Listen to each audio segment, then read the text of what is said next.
तो हेलो दोस्तों, स्वागत है आप सभी का एक नई वीडियो में। आज की वीडियो सबसे ज़्यादा इम्पोर्टेंट होने वाली है। अगर आप क्लास 10th में हैं और बोर्ड एग्जाम 2024 में देने वाले हैं तो यह वीडियो खास आपके लिए है। तो देखिए दोस्तों, आज की वीडियो में हम बात करेंगे कि भाई मैथ की तैयारी कैसे करें। अगर आप क्लास 10th में मैथ में बिल्कुल वीक हैं, अगर आपने मैथ में अभी तक कुछ भी नहीं पढ़ा है तो भाई मैथ को कैसे पढ़ें, मैथ की तैयारी कैसे करें। ठीक है, तो देखिए दोस्तों, मैथ में हम केवल 5 चैप्टर को बताएंगे। अगर आपने मैथ में इन चैप्टर को पढ़ लिया, इन 5 चैप्टर को पढ़ लिया ना, तो भाई मैथ में आप 100% पास हो जाओगे और आप मैथ में 90% पक्का लेके आओगे। अगर आपने इस वीडियो को अंत तक देख लिया तो आज की वीडियो में ना हम 5 मोस्ट इम्पोर्टेंट चैप्टर को बताने वाले हैं। अगर आपने इन चैप्टर को पढ़ लिया ना तो भाई मैथ में 90% पक्का आएगा। ठीक है दोस्तों, तो चलिए दोस्तों वीडियो को अंत तक ज़रूर देखें। तो चलिए दोस्तों, बिना देरी के वीडियो को शुरू करते हैं।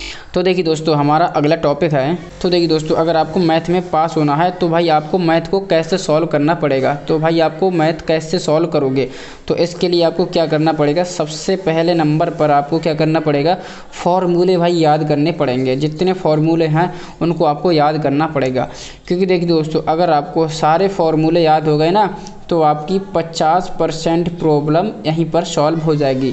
जब आप किसी सवाल को करने बैठते हो तो भाई आपको फॉर्मूला नहीं पता तो आप उस सवाल को नहीं कर सकते हो, और कोई ऐसा सवाल नहीं है जिसमें फॉर्मूला नहीं लगता हो। तो आपको क्या करना पड़ेगा, सबसे पहले आपको ना फॉर्मूले याद करने पड़ेंगे। ठीक है, अगर आपने फॉर्मूले याद कर लिए तो भाई आपकी 50% प्रॉब्लम वहीं पर सॉल्व हो जाएगी। ठीक है, अब चलिए दोस्तों आगे बढ़ते हैं। आगे इसमें लिखा है, देखिए दोस्तों, NCERT एक्सरसाइज आपको 100% करनी है। जितनी भी NCERT बुक की एक्सरसाइज है उनको आपको 100% लगाना पड़ेगा, सारे क्वेश्चन को लगाना पड़ेगा। ठीक है, क्योंकि एक्सरसाइज में से भी क्वेश्चन 100% पूछे जाते हैं। ऐसा नहीं है कि एक्सरसाइज से नहीं पूछे जाते हैं, एक्सरसाइज से भी ज़्यादा क्वेश्चन पूछे जाते हैं। ठीक है, तो इसलिए आपको NCERT की जितनी भी एक्सरसाइज है उनको आपको लगाना पड़ेगा। ठीक है, उसके बाद आपको प्रत्येक एग्जाम्पल यानी कि उदाहरण को लगाना पड़ेगा।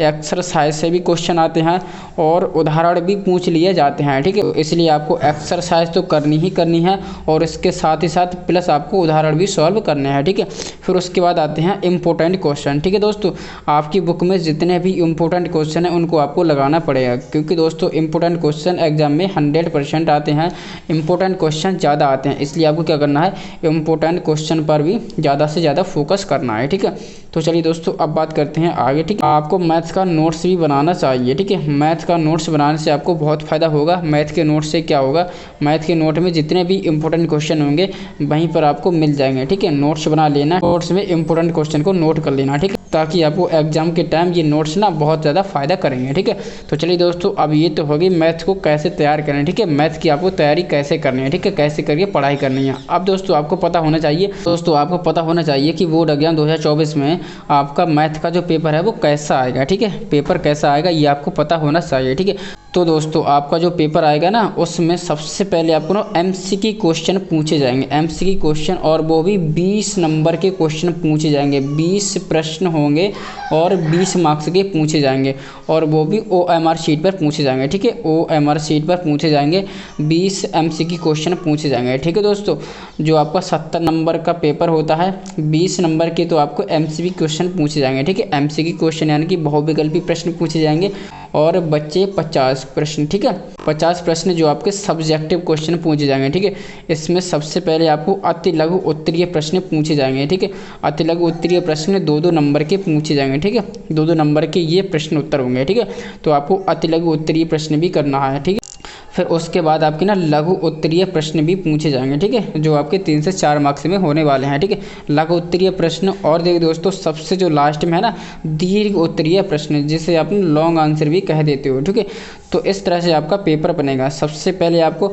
MCQ क्वेश्चन बहुविकल्पी 20 नंबर के पूछे जाएंगे। ठीक है, ये 1 नंबर के होंगे और 20 प्रश्न पूछे जाएंगे 20 नंबर के। ठीक है दोस्तों, फिर उसके बाद अति लघु प्रश्न पूछे जाएंगे। ठीक है, 2-2 मार्क्स के होंगे, और उसके बाद फिर लघु उत्तरीय प्रश्न, और उसके बाद ना फिर दीर्घ उत्तरीय प्रश्न पूछे जाएंगे। तो इस तरह से आपका ना 2024 में मैथ का पेपर होने वाला है। ठीक है, तो आपको अब पता चल गया है कि 20 नंबर बहुविकल्पी प्रश्न के और बाकी बचे 50 नंबर है ना जो आपके सब्जेक्टिव पूछे जाएंगे। ठीक है दोस्तों, अब चलिए दोस्तों आगे बात करते हैं कि वो कौन से मोस्ट इंपोर्टेंट चैप्टर हैं जिसे पढ़ के आप एग्जाम में 90% ला सकते हैं। ठीक है दोस्तों, तो चलिए दोस्तों अब बिना देरी किए आपको हम बता ही देते हैं कि कौन से मोस्ट इंपोर्टेंट चैप्टर हैं।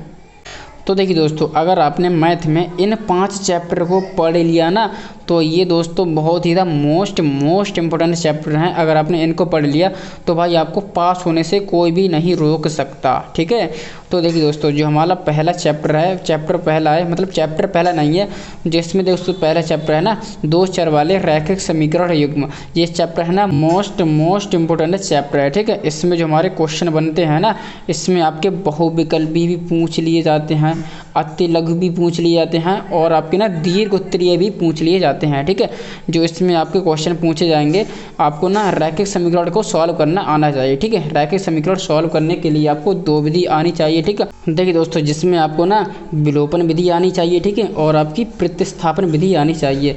ये 2 विधि हैं रैखिक समीकरण को सॉल्व करने के लिए। ठीक है, अगर आपको ये विधि आती है तो भाई आपका जो 2 चर वाले रैखिक समीकरण युग्म है ना वो यहीं से हो जाएगा। ठीक है, आपको केवल रैखिक समीकरण युग्म सॉल्व करना आना चाहिए। ठीक है, अब चलिए दोस्तों जो हमारा अगला चैप्टर है समांतर श्रेणी। देखिए दोस्तों बहुत ही ज़्यादा मोस्ट इंपोर्टेंट चैप्टर है। इसमें जो क्वेश्चन बनेंगे इसमें भी हमारे ना लॉन्ग आंसर ज़्यादा से ज़्यादा बनने के चांस रहते हैं। ठीक है, तो जो समांतर श्रेणी वाला जो हमारा चैप्टर है मोस्ट इंपोर्टेंट है, अच्छी तरह से तैयार कर लेना। ठीक है, पहला चैप्टर है 2 चर वाले रैखिक समीकरण युग्म और जो हमारा दूसरा चैप्टर है समांतर श्रेणी। ठीक है, ये 2 चैप्टर आपको मोस्ट इंपोर्टेंट है, अच्छी तरह से तैयार कर लेना है। ठीक है, और देखिए दोस्तों जो हमारा अगला चैप्टर है त्रिभुज। ओए हो बहुत ही ज़्यादा मोस्ट इंपोर्टेंट चैप्टर है। ठीक है, जो देखिए दोस्तों त्रिभुज जो हमारा चैप्टर है ना, इसमें देखिए दोस्तों सबसे ज़्यादा मोस्ट इंपोर्टेंट है थेल्स थ्योरम। ठीक है, थेल्स थ्योरम है, बहुत ही ज़्यादा मोस्ट इंपोर्टेंट है और उसी के साथ ही है ना पाइथागोरस प्रमेय। ठीक है,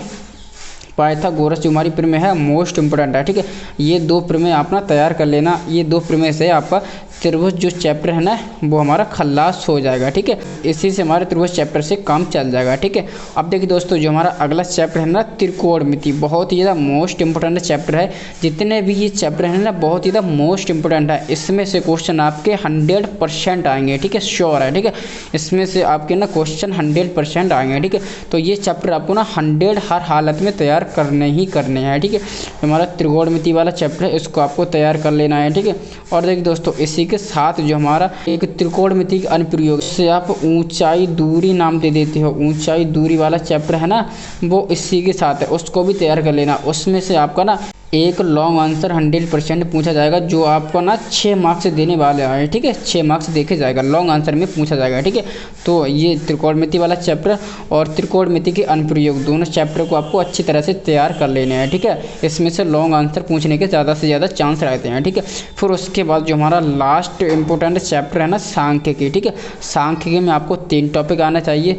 हमारा सांख्यिकी है ना इसमें आपको ना माध्य निकाल के आना चाहिए। ठीक है, माध्य निकालना आना चाहिए और माध्यिका। ठीक है, माध्यिका निकालना आना चाहिए और बहुलक। ठीक है, बहुलक। अगर आपने इस चैप्टर में ये तीनों टॉपिक अगर तैयार कर लिए तो भाई जो सांख्यिकी चैप्टर है ना आपके लिए हलवा लगेगा। ठीक है, अगर आपने इन चैप्टर को तैयार कर लिया तो आपके ना 90% मार्क्स लाने से कोई भी नहीं रोक सकता। ठीक है, अगर आपने इन चैप्टर को अच्छी तरह से तैयार कर लिया, क्योंकि जो ये चैप्टर है ना मोस्ट इंपोर्टेंट चैप्टर है, इसमें से क्वेश्चन ना पक्के आपके एग्जाम में रखे हुए हैं, ऐसा समझ लो।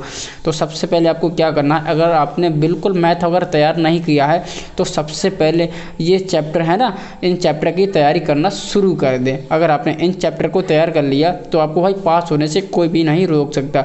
इसके बाद बचे हुए चैप्टर की आप तैयारी कर लेना, पहले अपना इन चैप्टर को तैयार कर लो। ठीक है, तो ये थे वो 5 मोस्ट इंपोर्टेंट क्वेश्चन। अगर आपने इन चैप्टर को तैयार कर लिया तो भाई आप ना मैथ में 90% पक्का लेके आओगे। ठीक है दोस्तों, तो चलिए दोस्तों आज की वीडियो में फिलहाल इतना ही। अगर आपको हमारी वीडियो अच्छी लगी है तो वीडियो को लाइक कर दें और चैनल पे नए हैं तो चैनल को सब्सक्राइब करना ना भूलें दोस्तों। चलिए मिलते हैं ऐसी किसी नई वीडियो में। Thank you.